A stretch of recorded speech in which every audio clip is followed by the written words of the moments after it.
Welcome back to L5 Star FC, and we are back to Premier League action. We take on Aston Villa at Anfield, 3 o'clock tomorrow afternoon. Let's hope that it's not 7 in a row, and not just the scoreline, but for home record as well. Obviously, we're going into this game on the back of losing 6 home consecutive league games. Let's hope that's not 7. But actually, before we start this video, our condolences go out to the royal family as the Duke of Edinburgh passed away today. So our thoughts go out and our prayers go out to anyone who knew him personally, and just to the whole nation that through this period of mourning. So, we just wanted to mark our respect at the start of the video, and we'll get straight into it. But today we've got Salah on here to go through the Villa game. How are you doing, Salah? Bit deflated since the Madrid game, but how are you feeling going into this Premier League game, which is a massive game considering our top 4 hopes? Well, I'm not feeling too good, and I'm not feeling that bad. I think we're just going to have to go out there, and it's going to be whoever wants it the most, because Aston Villa, they know that if they can get this win, it will be huge if they want to go into Europe next season, and for us is huge for top 4. So yeah, I think tomorrow's going to go down to which team's more hungry, which team's going to want it more. And of course, there was news in the morning that Jack Grealish has suffered a setback in his recovery, so he will be out for tomorrow's game, which is a big boost for us. So hopefully we can take advantage on Grealish not being available for tomorrow. So yeah. Yeah, and that moves us swiftly onto our next topic. Obviously, Jack Grealish. When you take him out of that Aston Villa team, you might as well take the Villa out of Aston Villa, because he is a big part of their team. But however, we've seen the likes of Trezeguet perform of recent. Also, Traore's had a good season. Ollie Watkins has had a good season. Ross Barkley, I think, is a doubt. I cannot see him being put into this game due to the time he's been out, and it'd just be a bit just reckless to start him in a game after so much time out of football. So I think that you have to start strong against these teams. Look, Villa aren't the team that they were at the start of the season, but they're still a really tricky prospect, and we have to score first. I just want to know your thoughts on obviously the situation where whenever we don't score first, the momentum seems to shift and we cannot seem to recover from it. So do you think it's vital if Villa score? Do you think they're the type of team that if they score, they'll park the bus? Or do you think that their attacking, their style of play will suit us at the end of the day? What's your thoughts? No, it depends. It's because you can't always find a way past them, even if they're playing very good. We saw that when we were bad 7-2, I think they went up 2-3-0, and we pulled back 2 or 1, I'm not sure. So even if they're on top, they still have a bit of errors that they leave for other teams to go and penetrate and score. So yeah, but I think if you look at our record, whenever a team takes the lead, we just don't look to come back. And I remember even in Klopp's press conference earlier today, he was reiterating that tomorrow we have to start strong, because if we don't start strong, teams can punish us. Yeah, we need to start strong. It has to be said, and there's no new fresh injury concerns. Obviously, we didn't keep a clean sheet in that Madrid game. Do you think that it'll be important for that defence to get a clean sheet under the belt, considering the circumstances of that European tie?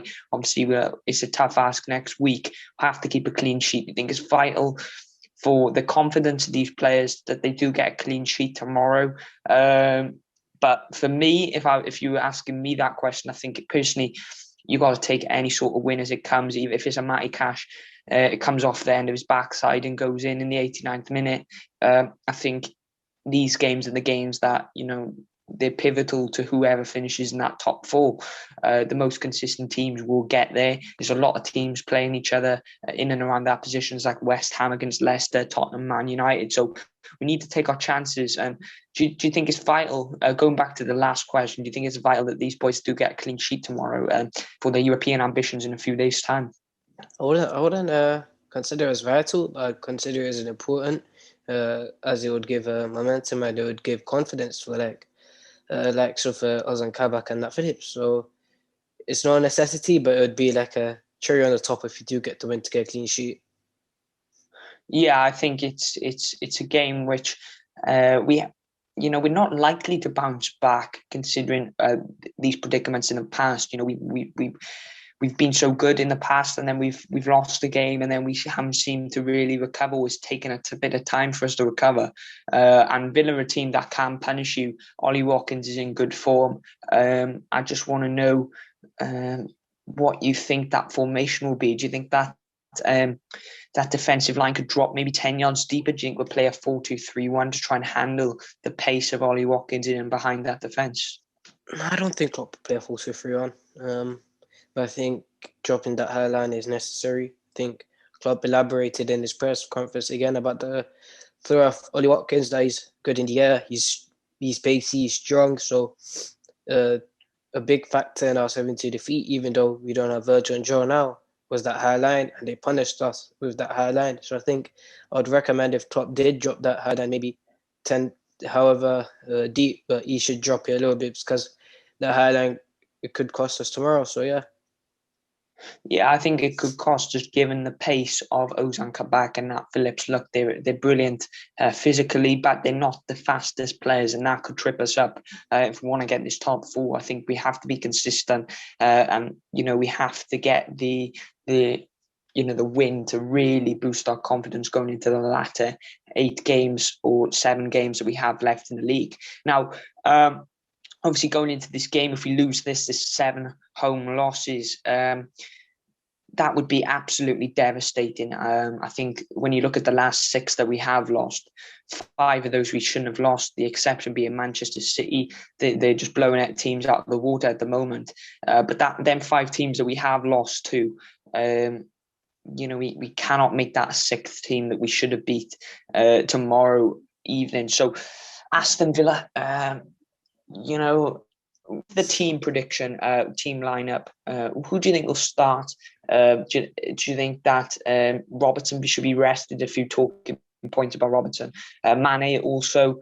Do you think the likes of Curtis Jones comes into this one?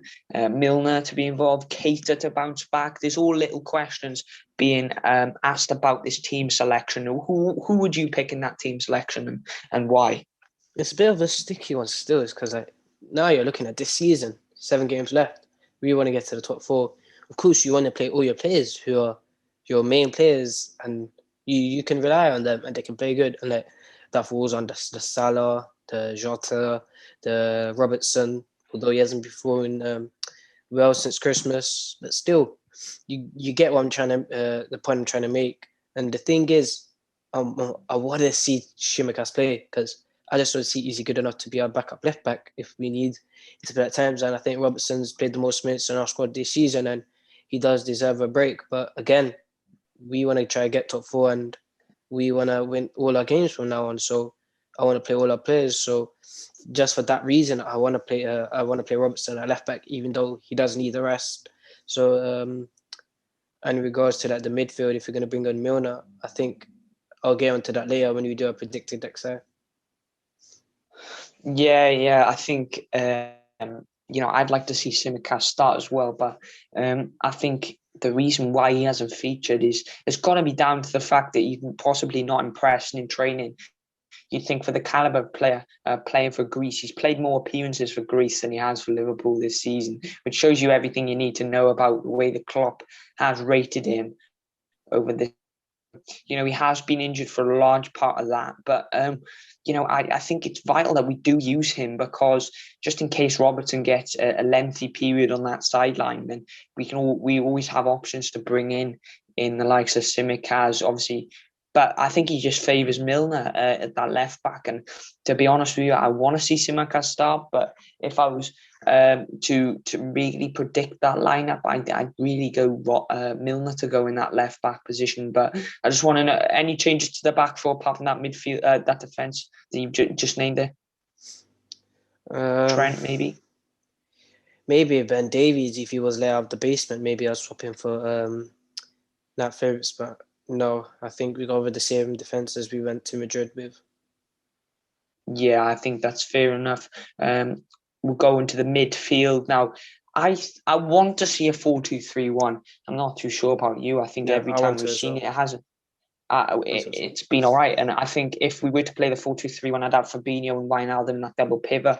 I'd rest Thiago for the Madrid game, but he was rested for the game against Madrid, although he did come on and feature, coming on at the expense of Naby Keita. And that moves us swiftly onto the point about Naby Keita. Do you think that he'll come into this midfield? It's more than likely a three in that midfield, but if it was a double pivot, who would you have in that double pivot? Um, it's key to point out that the last time we lost 7-2, and I've seen a lot of people saying that this should be on midfield tomorrow. The last time we lost 7-2, our midfield was Keita, Ronaldo, and Fabinho. And again, I'm not entirely blaming that performance at Keita, but you did see, and the reason why Klopp did take him off in Madrid was due to his lack of defensive cover on the right side, which led Trent to getting exposed. It was key in the 7-2 win for Villa, and it was key for Madrid in the first half. So I don't see Keita starting really if he doesn't make that defensive contribution. But I think in the double pivot, I think if we do play a 4-2-3-1, I think he will be. I don't want it to be Wijnaldum, but Klopp, it will be Wijnaldum and Fabinho. But if he plays a three in the midfield, my personal preference would be Milner, Fabinho, and Shaqiri. I want to see Shaqiri start. I think he did play in the midfield against Manchester United, if I'm not wrong, and he was excellent, if I'm honest. So I wouldn't mind seeing Shaqiri in the midfield tomorrow. Yeah, I wouldn't mind seeing him also, but I've gone for 4-2-3-1. I think Klopp's very stubborn with his philosophy and the way he plays football. If it was to have the three across the attacking line and then the firing striker, I'd go for. On the left, I go Curtis Jones. Cam, I'd go Firmino. On the right, I go Salah, and then Jota. I think Mane deserves to be dropped. I think his form over the past 3 months, it has to be said, has not been good enough. It's been far from good enough. He was one of those players a few years ago that when he had the ball and when he picked up the ball, he was probably the most unpredictable because than the other two, in the fact that Salah would always cut in on his left foot more than likely, and Firmino would always look to distribute it after making some space for himself. So and he's totally lost that, and that's what made Mane a really good player. So, do you think he deserves to be dropped in this starting 11? And do you think that he'll play a three across the attacking line, or do you think he'll play the four? Obviously, that we've seen against Man City, seen Arsenal. We did see at one point in Madrid until he reverted back to a 4-3-3. Yeah, of course. I think he should play.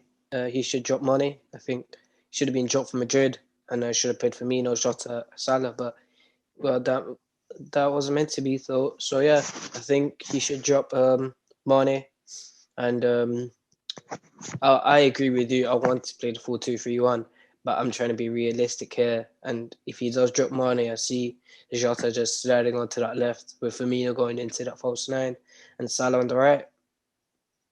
Yeah, I agree. I think that Klopp's philosophy is obviously, as we alluded to before, he's very stubborn in the way he plays, and I cannot see him making a drastic change to formation, given the fact that we are in a crucial tie, second leg approaching with Real Madrid. So, bearing that in mind, bearing the team news, bearing the team prediction in mind, what would your score prediction be? Do you think it'll be 7 home defeats, or do you think that we'll get revenge for the 7-2 that Villa put on us early in October last season?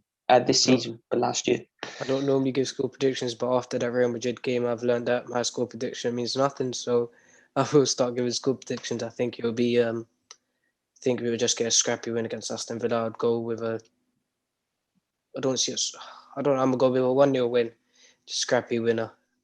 Salah will get it. Yeah, that's fair enough. I'm going to go for a 2-1. I fancy Villa to score. I think if Klopp especially plays that high line, we could be in for a few goals tomorrow against us. So I think it's vital that we do drop the line at 10 yards deeper, neutralise their offensive threats and the pace that they have, that they can pose against us if the ball goes behind that defensive line. So I'm going to go 2-1. I'm expecting Jota to get 2 goals, Liverpool to get the win. and really put pressure on Chelsea in that bid for the top 4. And hopefully it's a win, Salah. We will be back with a post-match reaction after the Villa game on Sunday, or possibly even Monday, but we will be getting it straight to you guys. So please hit that subscribe button, like the video, like for more LFC content, hit that like button. Let's get 30 likes on this video.